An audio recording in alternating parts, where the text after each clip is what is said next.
फाल्गुन मास की आमल की एकादशी की व्रत कथा। युधिष्ठिर ने कहा, श्री कृष्ण, मैंने विजया एकादशी का महात्म जो महान फल देने वाला है सुन लिया। अब फाल्गुन शुक्ल पक्ष की एकादशी का नाम और महात्म बताने की कृपा कीजिए।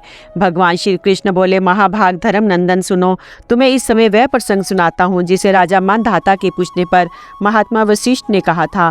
फाल्गुन शुक्ल पक्ष की एकादशी का नाम आमल की है। इसका पवित्र व्रत विष्णु लोक की प्राप्ति कराने वाला है। मानधाता ने पूछा, द्विज श्रेष्ठ, ये आमल की कब उत्पन्न हुई, मुझे बताइए। वशिष्ठ जी ने कहा, महाभाग सुनो, पृथ्वी पर आमल की उत्पत्ति किस प्रकार हुई ये बताता हूँ। आमल की महान वृक्ष है जो सब पापों का नाश करने वाला है। भगवान विष्णु के थूकने पर उनके मुख से चंद्रमा के समान कांतिमान एक बिंदु प्रकट हुआ।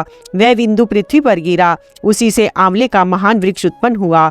ये सभी वृक्षों का आदिभूत कहलाता है। इसी समय समस्त प्रजा की सृष्टि करने के लिए भगवान ने ब्रह्मा जी को उत्पन्न किया। उन्हीं से इन प्रजाओं की सृष्टि हुई। देवता, दानव, गंधर्व, यक्ष, राक्षस, नाग तथा निर्मल अंतःकरण वाले महर्षि को ब्रह्मा जी ने जन्म दिया। उनमें से देवता और ऋषि उस स्थान पर आए जहां विष्णु प्रिय आमल की का वृक्ष था।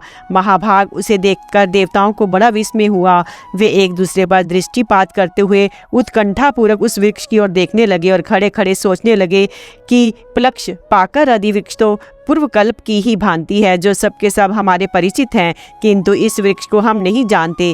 उन्हें इस प्रकार चिंता करते देख आकाशवाणी हुई, महर्षियों, ये सर्वश्रेष्ठ आमल की का वृक्ष है जो विष्णु को प्रिय है। इसके स्मरण मात्र से गोदान का फल मिलता है। स्पर्श करने से इससे दूना और फल भक्षण करने से तिगुना पुण्य प्राप्त होता है। इसलिए सदा प्रयत्न पूर्वक आमल की का सेवन करना चाहिए। यह सब पापों को हरने वाला वैष्णव वृक्ष बताया गया है। इसके मूल में विष्णु, उसके ऊपर ब्रह्मा, स्कंद में परमेश्वर, भगवान रुद्र, शाखाओं में मुनि, टहनियों में देवता, पत्तों में वसु, फूलों में मरुदगण तथा फलों में समस्त प्रजापति वास करते हैं। आमल की सर्वदेव में बताई गई है, अतः विष्णु भक्त पुरुषों के लिए ये परम पूज्य है। ऋषि बोले, अव्यक्त स्वरूप से बोलने वाले महापुरुष, हम लोग आपको क्या समझे? आप कौन हैं? देवता हैं या कोई और? हमें ठीक ठीक बताइए। आकाशवाणी हुई, जो संपूर्ण भूतों के कर्ता और समस्त भुवनों के सत्रष्टा हैं, जिन्हें विद्वान पुरुष भी कठिनता से देख पाते हैं, वही सनातन विष्णु मैं हूँ।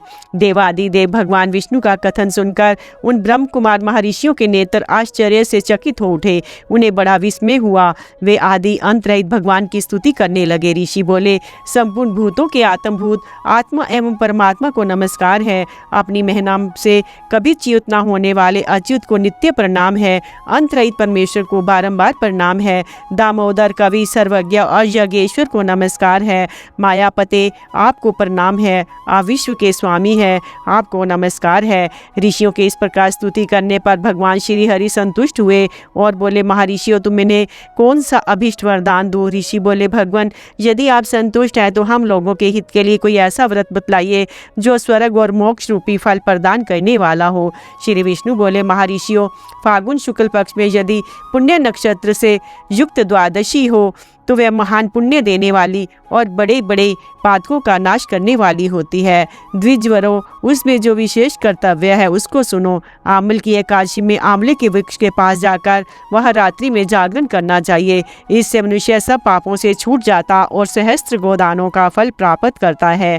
विप्रगण, ये व्रतों में उत्तम व्रत है जिसे मैंने तुम लोगों को बताया है। ऋषि बोले, भगवान, इस व्रत की विधि बतलाइए, ये कैसे पूर्ण होता है? इसके देवता, नमस्कार और मंत्र कौन से बताए गए हैं?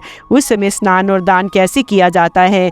पूजन की कौन सी विधि है तथा उसके लिए मंत्र क्या है? इन सब बातों का यथार्थ रूप से वर्णन कीजिए। भगवान विष्णु ने कहा, द्विजवरों, इस व्रत की जो उत्तम विधि है उसको श्रवण करो। एकादशी को प्रातःकाल दंत धामन करके ये संकल्प करके कि हे पुंडरीकाक्ष, हे अच्युत, मैं एकादशी को निराहार रहकर दूसरे दिन भोजन करूंगा, आप मुझे शरण में रखें।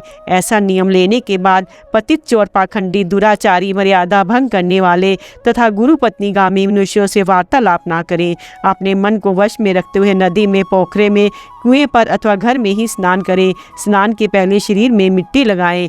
वह सुंदरे, तुम्हारे ऊपर अश्व रथ चला करते हैं तथा वामन अवतार के समय भगवान विष्णु ने भी तुम्हें अपने पैरों से नापा था। मृतिके, मैंने करोड़ों जन्मों में जो पाप किए हैं, मेरे उन सब पापों को हर लो। जल की अधिष्ठात्री देवी माता है, तुम संपूर्ण भूतों के लिए जीवन हो, वही जीवन जो स्वेदज और उद्भिज जाति के जीवों का भी रक्षक है। तुम रसों की स्वामिनी हो, तुम्हें नमस्कार है। आज मैं संपूर्ण तीर्थों, कुंडों, झरनों, नदियों और देव संबंधी सरोवरों में स्नान कर चुका। मेरा ये स्नान उक्त सभी स्नानों का फल देने वाला हो। विद्वान पुरुष को चाहिए कि वह परशुराम जी की सोने की प्रतिमा बनवाए। प्रतिमा अपनी शक्ति और धन के अनुसार 1 या आधे मासे स्वर्ण की होनी चाहिए। स्नान के पश्चात घर आकर पूजा और हवन करे। इसके बाद सब प्रकार की सामग्री लेकर आंवले के वृक्ष के पास जाए। वहाँ वृक्ष के चारों ओर की जमीन झाड़ बुहार लीप पोत कर शुद्ध करे। शुद्ध की हुई भूमि में मंत्र पाठ पूर्वक जल से भरे हुए नवीन कलश की स्थापना करे। कलश में पंचरत्न और दिव्य गंध आदि छोड़ दें। श्वेत चंदन से उसको चर्चित करें। कंठ में फूल की माला पहनाएं। सब प्रकार के धूप की सुगंध फैलाएं। जलते हुए दीपकों की श्रेणी सजा कर रहे। तात्पर्य यह है कि सब ओर से सुंदर एवं मनोहर दृश्य उपस्थित करें। पूजा के लिए नवीन छाता, जूता और वस्त्र भी मंगा कर रखें। कलश के ऊपर एक पात्र रखकर उसे दिव्य लाजों खीलों से भर दे। फिर उसके ऊपर स्वर्ण में परशुराम जी की स्थापना करें। विशोकाय नमः कहकर उनके चरणों की विश्व रूपिणी नमः से, दोनों घुटनों की उग्राय नमः से, जांघों की दामोदराय नमः से, काटी भाग की पद्मनाभाय नमः से, उदर की श्रीवत्सधारिणे नमः से, वृक्षस्थल की चक्रिणे नमः से, बाई बाह की गदिने नमः से, दाहिनी बाह की बैकुंठाय नमः से, कंठ की यज्ञमुखाय नमः से, मुख की विशोक निध्य नमः से, नासिका की वासुदेवाय नमः से, नेत्रों की वामनाय नमः से, ललाट की सर्वतामने से, संपूर्ण अंगों तथा मस्तक की पूजा करें। ये ही पूजा के मंत्र हैं। तदंतर भक्ति युक्त चित्त से शुद्ध फल के द्वारा देवादिदेव परशुराम जी को अर्घ्य प्रदान करें।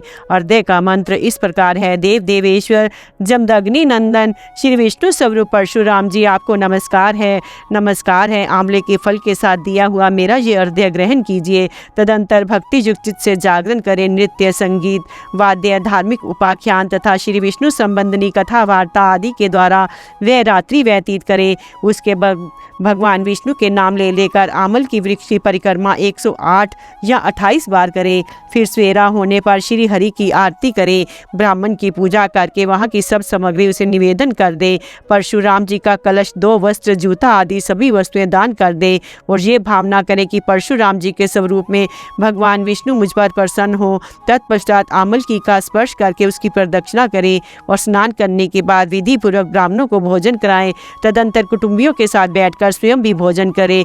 ऐसा करने से जो पुण्य होता है वह सब बतलाता हूँ, सुनो। संपूर्ण तीर्थों के सेवन से जो पुण्य प्राप्त होता है तथा सब प्रकार के दान देने से जो फल मिलता है वह सब उपयुक्त विधि के पालने से सुलभ होता है। समस्त यज्ञों की अपेक्षा भी अधिक फल मिलता है, इसमें तनिक भी संदेह नहीं है। ये व्रत सब व्रतों में उत्तम है जिसका मैंने तुमसे पूरा वर्णन किया है। वशिष्ठ जी कहते हैं, महाराज, इतना कहकर देव देवेश्वर भगवान विष्णु वही अंतर ध्यान हो गए। तत्पश्चात उन समस्त महर्षियों ने उक्त वक्त का पूर्ण रूप से पालन किया। नृपश्रेष्ठ, इसी प्रकार तुम्हें भी इस व्रत का अनुष्ठान करना चाहिए। भगवान श्री कृष्ण कहते हैं, युधिष्ठिर, ये दुर्धर्ष व्रत मनुष्य को सब पापों से मुक्त करने वाला है।